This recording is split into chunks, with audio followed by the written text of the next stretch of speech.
Shametria Gonzales. I'm just like starstruck seeing you again. We met in DC. I saw you on stage, and I'm even getting choked up now just because your story is the most powerful story I have ever heard. And before we hit record, I was like, I'm just going to let you share your story because you are just such a rock star that, and it's such a privilege to have you here today. So tell everybody your story because it's really incredible.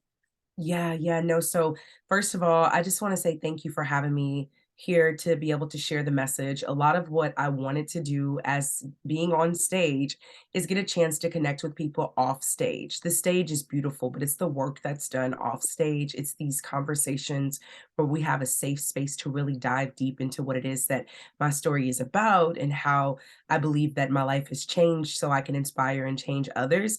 These are the spaces that you created, right? So I just want to say thank you for being able to say create a safe space for me to be able to tell my story. Thank So my you. name is Shametria Gonzales. I like to say that I'm a small town country girl who had a really big dream. So as a young girl, I grew up, I was born with crack in my system, so I felt like the fact that I'm even here is a miracle. So a lot of For back then sure. in the 80s and 90s, it was the crack epidemic. And so a lot of kids have been born with crack. Most of them didn't make it. A lot of them were premature. But for myself, I just so happened to be strong enough to pull through. So from then on out, both of my parents were both addicted to drugs. So we kind of went back and forth, just I'd stay here, I'd stay there. I got adopted, then I went to foster care. And finally, at the age of 15, I was like, I'm done with this. So I emancipated myself from the state of Texas. And I was like, look, I already have complications, but I get two checks. Give me my money. I will get a job. I will go to school. I will report back to you, and I will be an adult. And the judge was like, okay, we'll let you go. Like, we see you. So I always had this fight in me. So this went well for about maybe a couple months, and I was working at Sonic Drive-In, which was right across the street from a place called Louisville High School. So one day these two girls pulled up in a car and they were like, "How much money do you make?" I was like, "I make $100 a day. I'm grown, like I live my best life." And I like to say there's predator and then there's prey. And a predator always knows what prey to look for.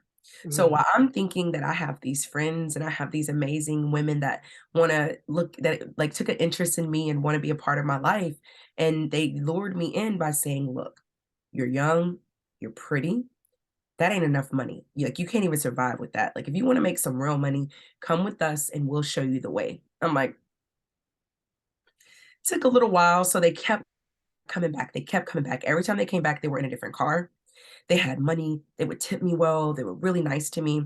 So, eventually, I'm starting to, like, look at them like older sister figures. I had a volleyball game. I even invited them to my game.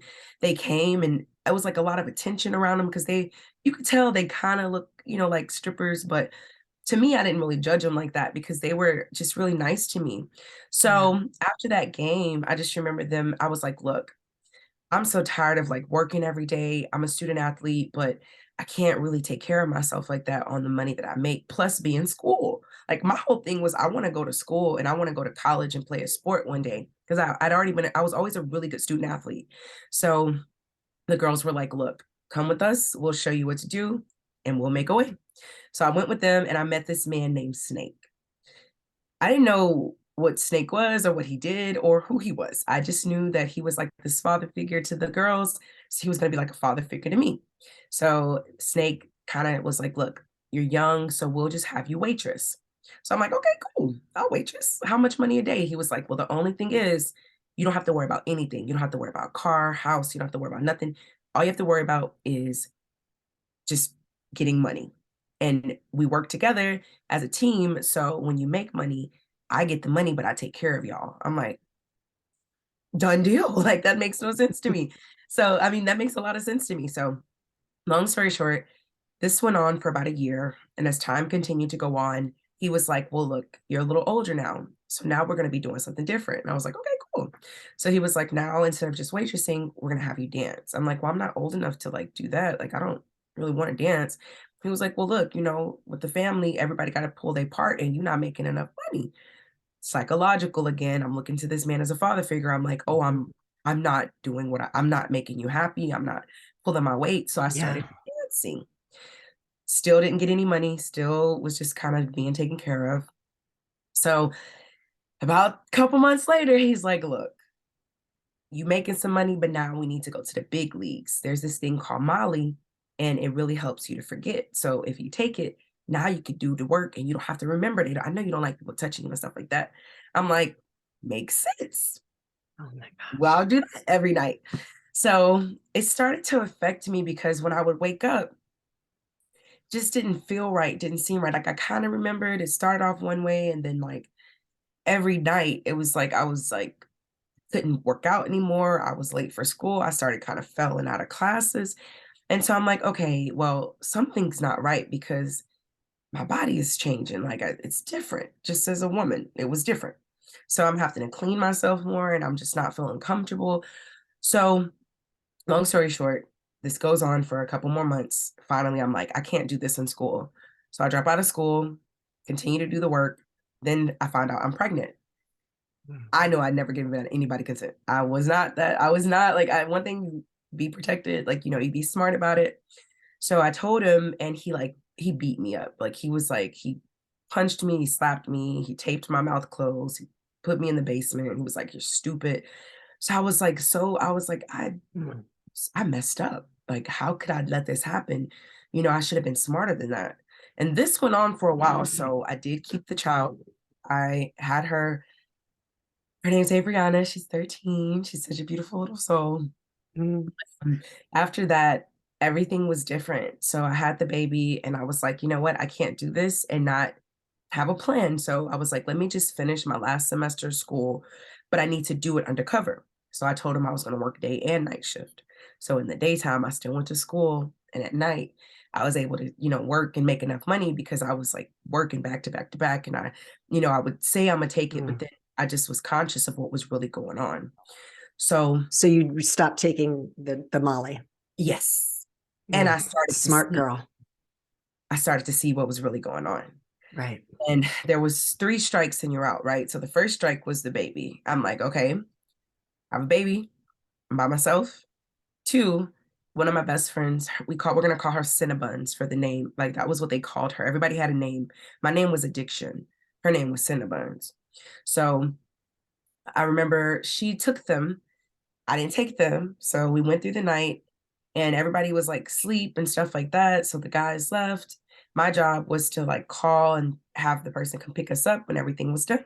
So I called and I'm like, hey, Cinnamons, wake up. And she wouldn't wake up.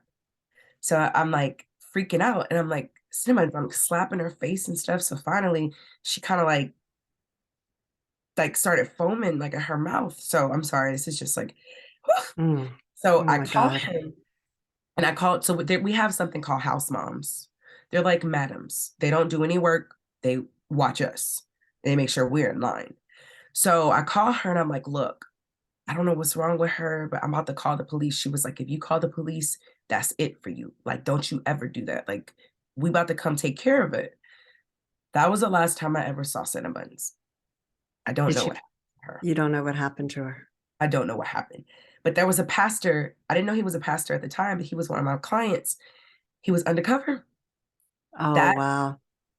he had been building a case the whole time. I didn't know it, but he was just nice to me. He was like, I was the only one who had like a little, I talk too much. I'm a speaker. So it's All like, right. if you get me talking, then but he saw that in me. He saw something in me. I was the only one who was in school. I was the only one who had this drive, but I still was doing this work and there's no way I was going to leave Snake. I had loyalty. And now I know it's called survivor's remorse. Mm. That's the terminology that my counselor uses. But basically, we went through all of that, and that was strike 2 because I started to see him different. Like nothing before that changed it. But when I asked about her, again, my mouth taped, put it down in the basement for 3 days. That's punishment. No food, and that's kind of like, so I'm like, okay, I can't ask questions anymore. Like, I'm gonna let it go. But I told my pastor about it, who at the time Mm. I thought was my client. And that was enough to build the case. Because at that Mm. point now, it's not just we're trying to get these girls out of this that are doing it, because he was trying to prevent me from getting a prostitution charge. I That's see. the angle. So, which the sad part is, so basically that was enough to build the case. So they come in, they raid the house, they lock everything down, they get the women. This breaks my heart. Every single woman except me got a prostitution charge. Mm, yeah. So that's one angle to look at it. Number two, every last one of them, they shut the brothel, they shut the home down. They were misplaced. One of the girls committed suicide. Like when you take away all that somebody knows and the love Yeah. of their life, it's psychological. It wasn't that we thought that we were doing something wrong. It thought that it was like we were a family. But Right. those things that happened to me, so that was my strike three. I'm like, God, you helped me have a healthy baby. If I would have took what my friend took that night, I would have been dead too. Mm, And I mean, I can only assume that. I've never found right. her. I've looked Right. out, and nobody had family, so there was no cousin or mom to reach out And that's to. part of the what they're looking for. Yes, yes, and I have to share this because now people can be aware of what's in our Exactly. backyard. Not Right. like taken. It's not like pimping walking down the street. These are multimillionaires that have nice houses, nice cars. They weren't black and they weren't Spanish. I'll just say that. Mm, So when you think of it, you think that this wouldn't happen right. in this community, but these are affluent men that are hockey players, basketball players, pastors, directors of organizations. And I'm going to send you a article in case anybody wants to read up on this.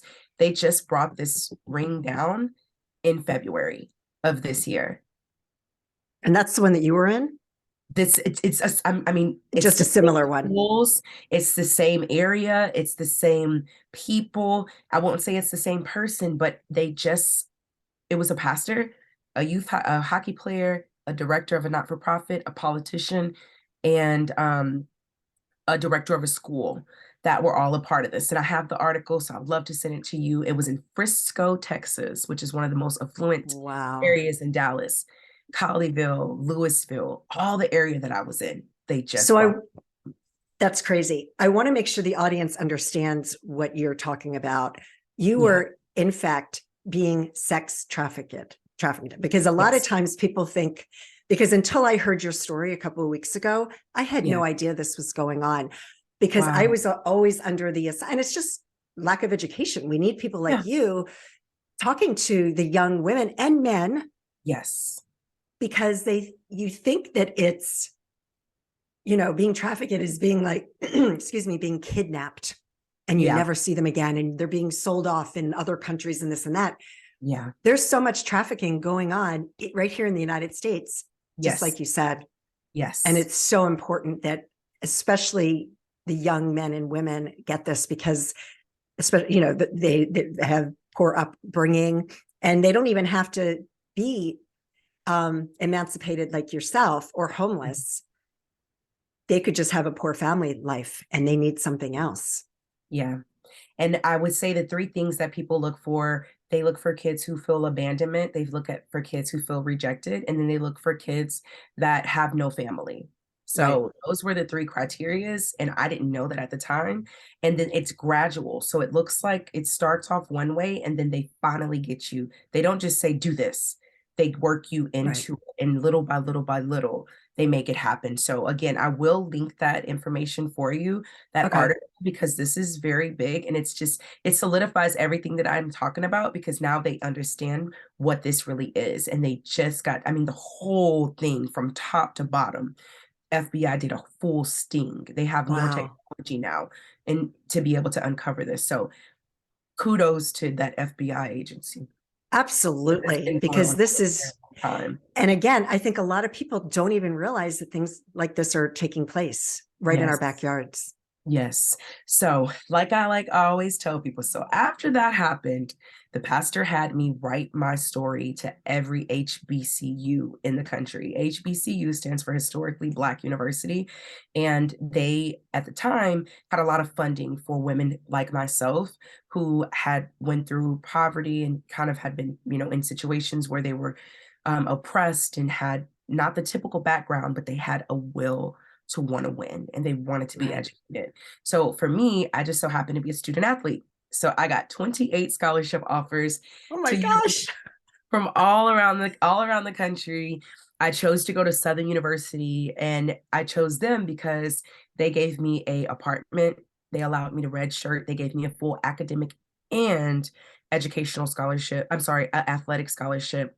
And I was able to go to college. I was able to graduate in 6 years. I stayed there. I was funded the whole time. I did not share my story with anybody. I just told them that that I was Shametria and that I was adopted, but I had overcome many things because at that time I did not equate my story to being trafficked. I didn't Right. equate it to even being pimped. I just equated it to domestic violence. So Okay. I finished college, started working as a community organizer. And if people don't know, Barack Obama's first job was a community organizer. That's somebody who does work that deals with politicians and deals with advocacy. I worked with the Louisiana Foundation Against Sexual Assault. I had worked with the New Orleans Family Justice Center, which is a center for women who had been domestically abused. And then I worked for the Justice and Accountability Center. And these are all not for profits. I was a servant leader. I was changing my life. Like I was so happy. I had my daughter. That time I had gotten a boyfriend and, I had a son, and my life blew up when I was 27 years old, and I had done so much work that this group wanted me to come and do a story, do my memoir. They wanted to do my life story, and they wanted to do it in the form of a play. So while we're there, we're about to do the play. We're trying to get everything figured out and worked out. And I have a group, it's called Packerson's Hedge Fund, billionaire hedge fund. They're there, they're listening to my story. I have a therapist there. I have the organization who's going to do the play. And I tell my story, like what I just told you. The play was about domestic violence. When I finished telling my story, everyone was in tears. And the woman who was writing the play, literally, she ripped up her idea of what she was going to write. And she like grabbed my hands and she was like, "Did you ever get any money for what you did?" I said, "No, ma'am." I was like, "But I was lucky because he let me go and he could have." And she just burst out crying. She was like, "Have you ever heard of the term trafficking?" I was like, "No." Like, taken? She was like, "Yeah, like taken." Yeah. I said, "Nah, I wasn't kidnapped. Like, they just, kind of tricked my Right. mind." Right. She was like, were you locked up?" I was like, "Yeah, everybody was locked in at night for safety." Like everything she was saying, I was justifying. And Right. finally she said, "Shametria, you were trafficked. He used your body to make profit, and Mm, that is not okay. right. And you are not lucky that he let you go. Right. You are blessed that Yeah. they brought down that ring." That's And right. she was like, I know this is hard for you to hear, but your story is so powerful. I cannot represent it and not tell the truth." And I was just like, for the first time, I had to come to copes with the fact that it was not okay what happened to me. And she said, "Don't be afraid of the monster in your story anymore." Yeah. And I realized that I had monsters in my story and I was trying to protect them. And till this Yeah. day, that day, it changed everything because I went home and I bawled. I had written a book called The Reflection I See. I thought I was completely healed. I went to college. I did everything. Like I thought that was behind me. And I thought it was just that I was beat on Mhm. and sexually assaulted to have my child, and that was not it. So at the end of the day, that changed everything. So I went from being someone who was advocating for others, and I went on a journey to heal myself. And that's Oh, where everything started. So I started up this company called Unleashed to Speak because I felt like women like myself had a voice, and that if they didn't know how to properly use their voice, their pain would be turned into profit. And I started going to every fundraiser I could and fundraising for women who have been trafficked. And I started working with different organizations, and I started to actually tell my truth and not be afraid if he was going to feel some way about it, and actually shedding light on what this work was. And I started doing teen sex in the law to help women safe dates and healthy relationships, to help young girls at schools to understand what a safe date and healthy relationship is so they wouldn't right. have to go through what I went through. And so that's what got me to the point to where I went to this thing I started speaking and speaking and speaking. I'm like, I'm just going to be a speaker. So I started doing all these conferences and workshops and training. And that's what got me to this organization called 10X Stages. And they have this thing called the Great American Speak Off. And it's like, for anyone that wants to know, it's basically the American Idol or the So You Think You Can Dance, but for speakers. And so I'm like, no one's going to care about my story. And I just so happened out of 30,000 people to be the only woman to make it to speak at GrowthCon. And I told my story in front of all Wow. the women and all the Wow. real estate gurus and people. And I don't know exactly what network it's going to be on yet. And I do have an NDA, so I can't say too much. But let's just say that the story that I was not aware of, that I didn't even know was my true story, and what it really represented, is basically what I'm using as a speaker in order to change the world, because changing the world means that you change people's perceptions on truth. And you can Yes, only do that through telling your story. that's And right. so that's where I met Sophia Willits, who was a very big mentor to me, an Are amazing we speaker. ready to bring her in? Yes, we can I bring her love this. in. I love having firsts on my podcast. All right, we are going to bring in Sophia Willits. And so tell us a little bit about Sophia. Yes, so Sophia Willits is my mentor. She is my sister. She is like a best friend to me. We met at the Great American Speak Off, and she actually had a foundation called Home for Grace. And that is a not-for-profit where she had bought a home for women who had been trafficked. And she was looking to come there because she was a huge real estate broker. So she was looking to come there and basically just start her pitch on how she can basically get her message out to the world, that she had, made millions in real estate, but it was so much more than that. Hey, Sophia. Hi, Loves, how are Sophia. you? So, Sorry, underdressed for this beautiful event, but I'm so glad to Oh, be you look so, amazing, and nice to meet you, Sophia. so here. Nice to meet Sophia, you, Sandee. Thank you for having me. Of course. I was just saying this is a first. I love this. I love spontaneity and yes. having So Yeah, what I having it an was extra beautiful, guest come in. Shametria. Look at you, looking all fly. I love thank it. you, Oh, she's friend. so beautiful. I know, inside and out, and that's hard to find nowadays. Yes, for Yes. sure. So basically, the point I was at, Sophia was telling her that I had lived a life of advocacy work. I had found out what had happened to me. I had, been saved from being trafficked, and I was ready to share my story with the world. And you were this big broker who had made, excuse me, I'm so sorry. Mm, Bless you. bless you. Who had made, let me get a sip of water. I get too passionate. Sorry, It's all good. but I was telling them that you were a real Sorry, estate my broker. cat. Oh, and now we got the kitty cat. I love it. So sorry. So embarrassing. So I was telling them that you were a broker and you had come to the Great American Speak Off to be able to share your story and to really empower women to be financially free. And I had been in advocacy work all my life, and I was a new real estate agent. And I was basically going there to try to tell my story to help women to be empowered, that had been trafficked, and to really, break through, and kind of like still just crafting my own story of being empowered to say that. I didn't know too much about, financial freedom. I didn't know too much about real estate. And then you, on the other hand, who had this beautiful story of why you wanted to help women in your own life. You had went through some things. I'll let you share that if you want. Statistic wise, why your heart had went out for women that had been trafficked, and you had just bought a home for them. So me and you, I spoke, she spoke, and we were like, oh, we have the same mission. That's And so literally, amazing. Yeah, it was such a beautiful moment, and we're both vulnerable to be able to like go out there and put ourselves out there, which is not easy to do, especially in front of thousands of people. And for me, I had went through a big transformation. I've been very successful in sales for many years, but not necessarily in relationships.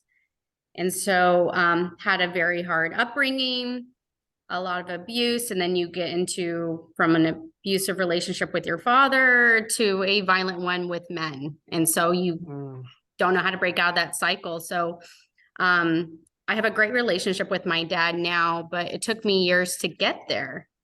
But I would show up in my relationships very masculine, very dominating, and doesn't work in marriages. I've had a past failed marriage with 2 kids. But the financial freedom part, I was able to get out of an abusive relationship because I was able to be financially independent. So, you know, it's exciting to be a woman and not be dependent on a man, but not Yes. say that I don't need one. Right. Because we all need to be with someone that builds us up and wants us to be the best version of ourselves and a team. For me, it was hard to break out of that cycle. I just continued those same patterns in my new marriage. And it took me going to a Tony Robbins program, and it cost me about $100,000 to go to this mentorship program for 1 year. And it was the best investment. I found my purpose. I learned how to show up in a relationship. I learned how to become the best version of myself. And that really inspired me to create the Home for Grace for survivors of trafficking.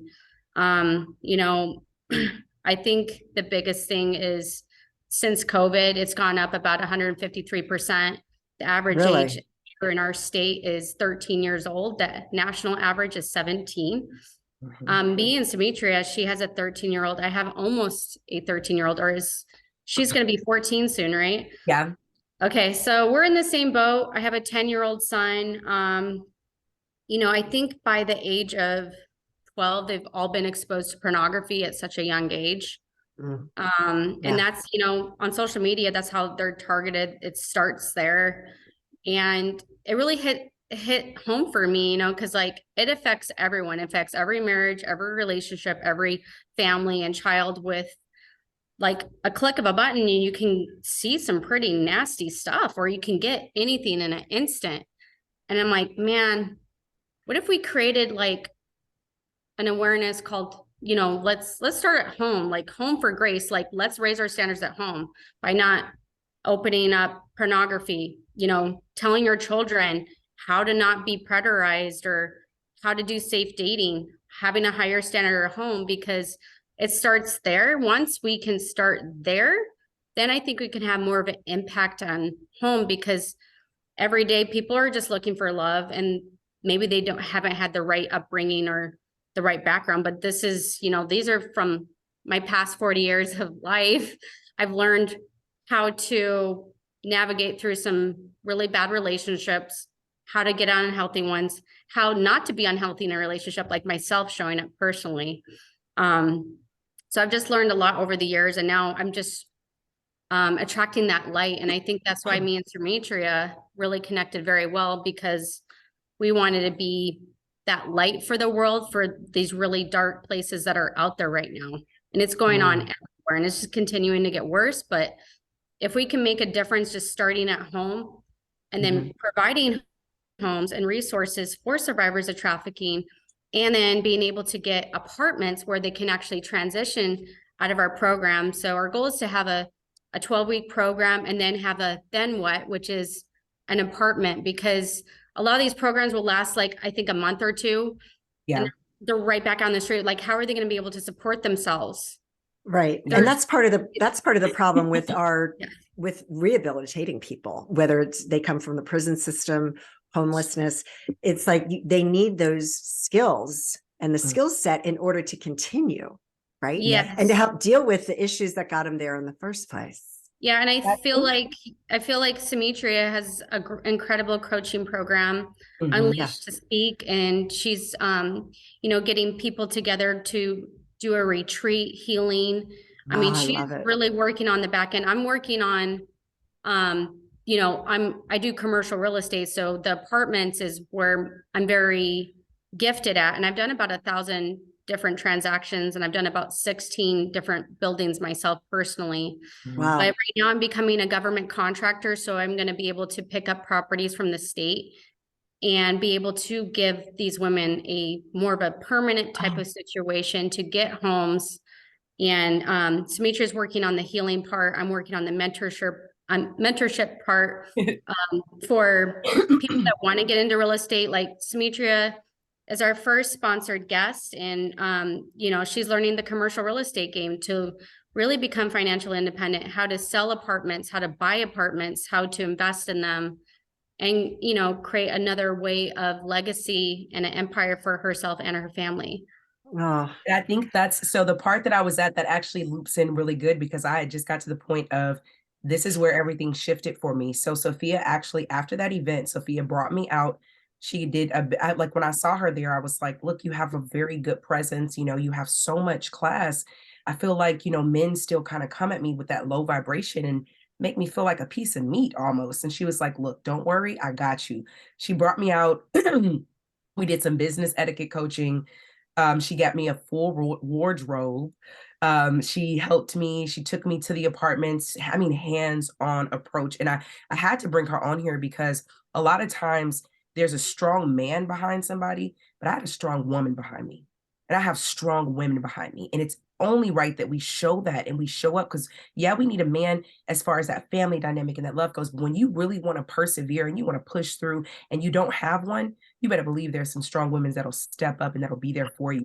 And everything that she wanted to do, whether it was teaching financial literacy to me, business etiquette, whether it was bringing me to her family and her home and giving me a safe space to just be a woman and to just, you know, giving me a sister, showing love.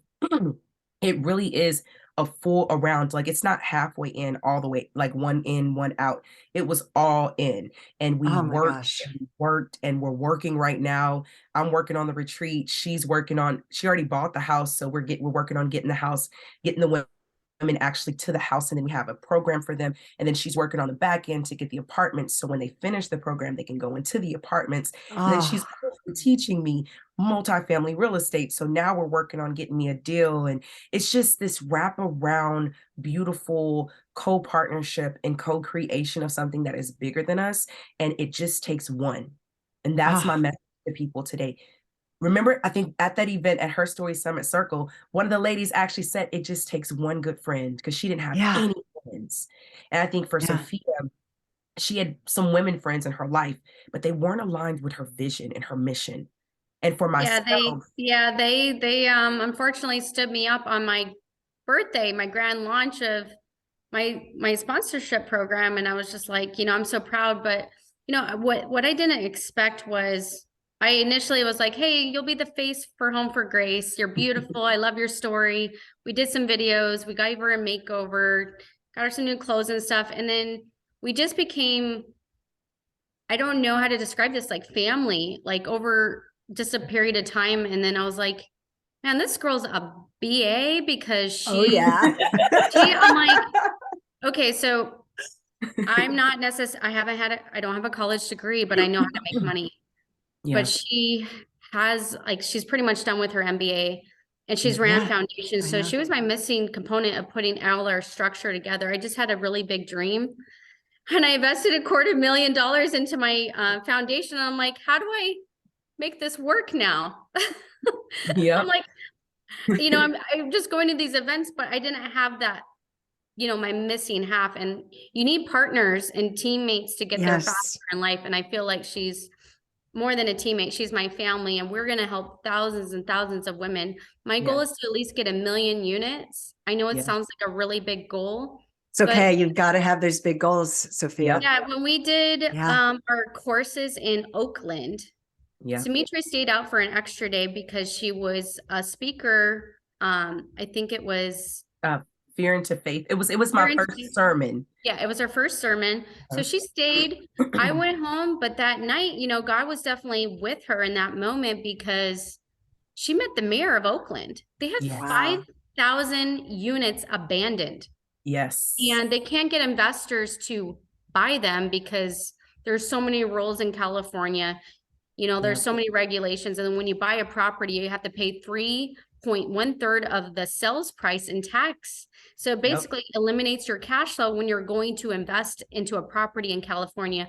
Plus you have rent restrictions. An yep, investor pretty much can't rebuild, but Oakland has such a high homeless program. But, you know, Sumitra was just putting out her light that night, and they yep, noticed her. They invited her to sit, and they yep. said, once we get our program in place, you know, we could get those 5,000 units, and maybe Yeah. the state will give them to us, because I'll be a government contractor at that point. And why wouldn't they? Yep. Right. And I think the beauty part of that is sometimes when you show up, Like your gift will always make room for you. I had like literally, I had went to Sophia and them had took me to the restaurant the night before. So that's another thing. Your level of excellence is only as good as your level of exposure. So I was That's exposed right. to a really nice restaurant. You know, normally I'll just be like, let me get some Uber Eats. But something was like, just go back there, you know, go by yourself, go treat yourself. Like you've worked so hard. Go get you something to eat. I'm sitting there and this person comes up to me and they're like, hey, how you doing? I'm like, I'm nice and friendly. I'm like, oh, I'm doing good. We start to talking and they're like, wait, I think you need to meet somebody. So I go over there the whole time. I didn't even know, I didn't even know there was the mayor. So I'm sitting there talking. We got all these people, this band, they had just performed for the mayor. This band had performed, so they were there, and the band was talking and like chit chatting and stuff. Then we start talking about my mission, and I start telling them about Sophia and what I'm doing with GrowthCon and all this stuff. And they're like, I don't even think you know who you're talking to. They started talking numbers and units. They're like, look, we need to get these units sold. Nobody wants to buy them. So the next day I call Sophia. I'm like, you would never believe who I met. So it's just a part of just show up. If there's anything I could say in my life as we wrap this up, because I know we have to, be cautious of time, but in my life, everything that I've done has been because I showed up in the room. And I didn't Yeah. show up like somebody else. I didn't show up saying I'm a multimillionaire and I'm doing this and I'm doing that. I showed up saying, hey, I don't have that much, but I have more than enough. And I'm grateful for what I do have. And this is my dream. And everybody who's supposed to be there to support that, everybody who's supposed to be there, all of my friends, everyone who's in my life right now, it came through manifesting my dreams by just speaking it. I just told the truth. I was Yeah, not afraid anymore. I don't care about what people think about me. They can judge me. They that's can right. say, oh, she Doesn't thinks she, matter. none of that matters because there are women Don't fighting forget on your that. vision board. Your vision I board is going to know. be I literally have my vision board right here. Look, since I have this little cool thing. Oh, we That's can't Oh, I see it. It's love blurry, it. babe. I know you can't It's see blurry, it, babe. Yeah, it's a little blurry, but that's okay. it's blurry, but that's where it's at. I love it. Both of you ladies, what you are doing just gave me chills. And it took everything that I had not to start bawling my eyes out because it's just like amazing. Thank This is you. it's just unbelievable what you two are creating. And I'm so grateful to be able to share it with my audience. And Sorry about the cat. oh, the cat is showing up because the cat knows that we're talking about some really amazing things and it wants to be a part of it. Yes. She used to nurse. You would nurse my baby, and she would lay next to me, and then she would go like this with the baby. Aw. Yeah, my baby's 2.5 now, but she's still very Aw. attached. I'm so Aw. so embarrassing. I will make sure that well, actually, where can they find out more about Homes for Grace or Yes. Homes for Grace? Yeah. So we have homeforgrace.org. That is Okay. HOMEFORGRACE.org. And they can go there, they can find out all of our information. We actually have an event where we're doing a fundraiser. Sophia has this new amazing program called learningapartments.com. She's at like the program that she's teaching me to empower other women financially to be able to get past the rat race and really, I mean, she gets 300 to 500% returns. Like my mindset isn't even thinking little anymore. Like I'm thinking big because there's big things out there. So we're actually launching that on April 13th. And so we're going to be giving all of those proceeds to Home for Grace. So that can be found at learningapartments.com. There are also What is that website again? learningapartments.com. Okay. That's where they can find out more about the program, but it'll also be on homeforgrace.org. And then for myself, I have shametriagonzales.com. Everything's Okay. going to be to that as well. So me and Sophia partner in almost everything that we do, literally everything. So it's shametriagonzales.com. So it's just my first Awesome. name, my last name, and then .com. And then again, we are doing Grace Ministries. That's going to be on YouTube. Like it is so many things that we have going on, with all of it with the same intention. And I feel like when you That's have the great. right intention, you don't have to worry about attention. Yeah. No, Yeah. So not at all. Well, our we intention is to are inspire so women. excited and grateful to be here with you. And I don't know how like I got to be on your I mean obviously Shametria, but like just you choosing her, just like I choose her too. Like I just, want to bring so much love and because she deserves it. yes. And I want people to love her the way I do. So Well, I tell you, she's one of the most amazing women I have ever met. And I am Yeah. going to be here in the sidelines watching you and cheering you on. And I will be here to support you in any way that I can. And both of you ladies, thank you so much. I will make sure all of this is in the show notes so that people can find you and support you as well. And just thank you for what you're Thank doing. you. Yeah, It's thank really you. incredible. Really incredible. We need to step up and might as well be us. Absolutely. Absolutely. And thank you, listeners, for joining us today. Really appreciate it. Thank Yeah. you. Have a good one.